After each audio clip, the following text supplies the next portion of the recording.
নমস্কার শ্রোতা বন্ধুরা, আজকের বিষয় ক্ষুধার্ত থাকো স্টে হাংরি অ্যান্ড বোকা থাকো স্টে ফুলিশ।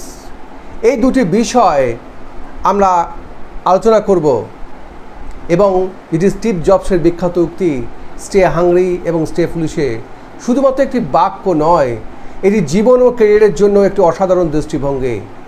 এই দুটি শব্দের গভীর অর্থ আমাদের সৃজনশীলতা, উদ্ভাবনী শক্তি ও নির্বিচ্ছিন্নতা শেখার মনোভাবকে প্রসারিত করতে সাহায্য করে।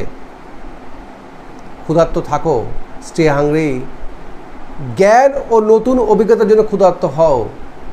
সাফল্যের আসল চাবিকাঠি হলো শেখার আগ্রহ, নতুন দক্ষতা অর্জন ও বিভিন্ন দৃষ্টিভঙ্গি বোঝা এবং সব সময় উন্নতির জন্য চেষ্টা করা আমাদের এগিয়ে রাখে।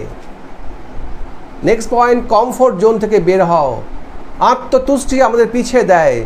চ্যালেঞ্জ গ্রহণ করো, ঝুঁকি নাও আর নিজেকে প্রতিনিয়ত পরীক্ষার মুখোমুখি দাঁড় করাও। সুযোগ খুঁজে নাও। জীবন সবসময় পরিবর্তনশীল।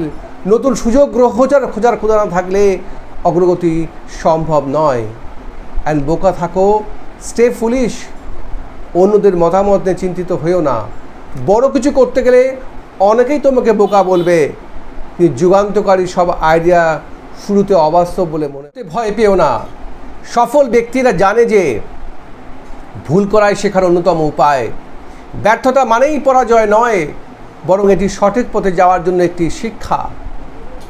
নতুন কিছু চেষ্টা করো। যদি সবসময় নিরাপদ পথে চলো, ব্যতিক্রমে কিছু করা সম্ভব নয়।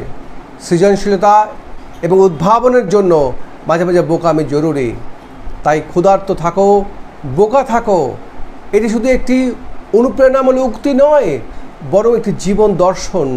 যদি তুমি সবসময় শেখার ক্ষুধা রাখো এবং ব্যতিক্রমী চিন্তাভাবনাকে আপন করে নিতে পারো, তা সত্যিকারের অর্থে সাফল্য তোমার হাতের মুঠোয় আসবে।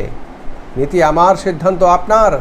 অবশ্যই আমার ড্রিম অ্যাচিভার্স HPS গ্রুপ চ্যানেলটিকে সাবস্ক্রাইব করুন, লাইক করুন এবং শেয়ার করুন এবং ডান দিকে দেওয়া বেল আইকনে প্রেস করুন। Thank you.